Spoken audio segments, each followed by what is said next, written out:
The myth of self-help books. We have them, everybody has them. We go out, buy one and come back. And on our bookshelf, we keep on stacking them one after the other, talking about health, the weight. We all have books on healthy eating, happy eating, slow eating, drinking more water, this and that. And our tummy stays where it was. The body mass index of most of us is 27 and above. Why is self-help not working? And why it will not work unless we change something dramatically about it? This is what we are going to talk in this video. I will request you to see this video till the end because this will make sure that your next self-help book and the ones which you previously bought, they all work for the reason that you buy them. I will give you 3 stories about this self-help thing. The first one, I name it the guy with Diet Coke in his hand all the time. It's about one of my ex-colleagues who was trying to lose weight. 2012, the first help book arrived, and then 2012 itself, the second and the third and the fourth came. It was keto diet, then the GM diet, and then another kind of diet, then the diets from the Vedas, and I do not know whatever. It kept on and on and on. The number of books kept on increasing, and so did the weight. At the end, he had more than 24 books, and the weight also had gone up by around 24 pounds. What do we do with this? What was happening here?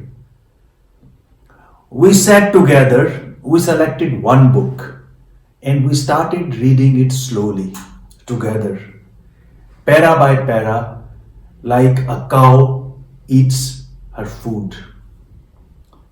We kept on doing it. Anything that we liked, we read it again and again and again. And suddenly the dots started connecting. What he knew started getting connected with what was given in this book. It started getting applied. And the moment it was applied, the results were visible. Now, not only that the weight is not increasing anymore, we have achieved 2 kgs minus, only 10 to go, but we know this, that the process is working. The story number 2, parenting. Does self-help work in parenting? This story is very emotional, but is very effective in solving this riddle. I'm talking about a tremendous, very successful, very powerful couple with 2 great children. When I visited their house first, they had a great library. 2/3 of it was filled with books on parenting. Lot of self-help books. Then I had a chance over the next days and weeks to talk to the children, and surprisingly, nothing was working. One of the child was highly overweight, one of the child looked highly undernourished. There was difficulty in terms of communication, and not only communication, the grades were suffering. There was nothing great about the extracurricular as well. What was going on? And the parents were worried. All the money, all the books, all the facilities, and it wasn't happening. The self-help books were not working.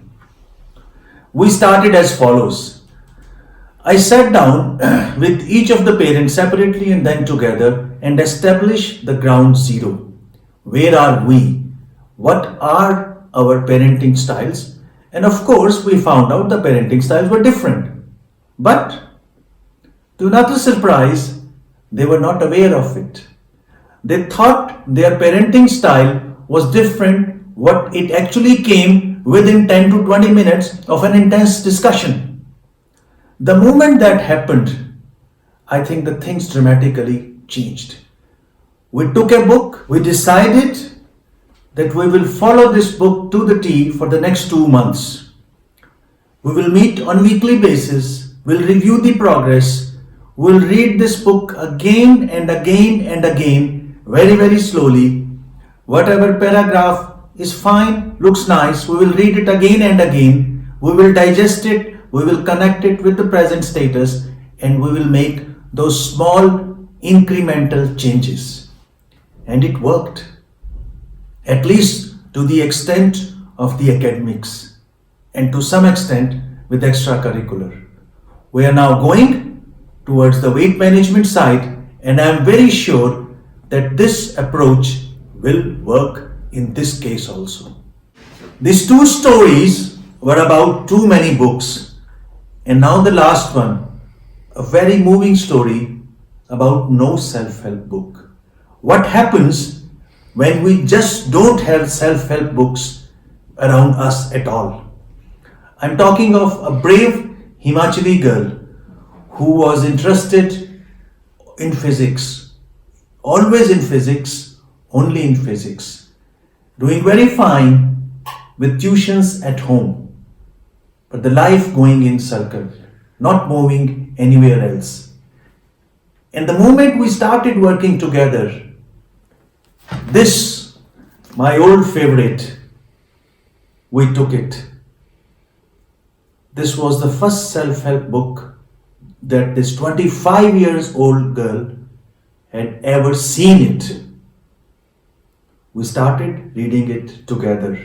Again, the same reading technique, slowly and slowly, again and again, para by para, all over again.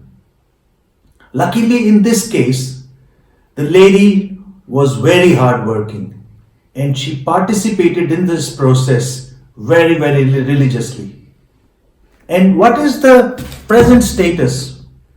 You will be surprised. She's preparing for her exams. She now intends to do her PhD from a great institute abroad in astrophysics. And I tell you, she would be able to do it because self-help has worked here. The first self-help, and I think the only one that she would read. So I'm very sure you like these three stories, and now the conclusion.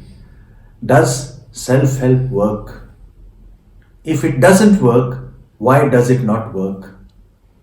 The conclusion is, it all depends upon the reader. The self-help will work, and in most of the cases, believe me, out of the dozens that I have handled, it works with a slight nudging, the nudging of a coach. Maybe we have to bring in another category of executive coaches called self-help books coaches. Visit mavancareercoaching.com for any help that you need. Please subscribe to our channel. If you have any comments, please give them below.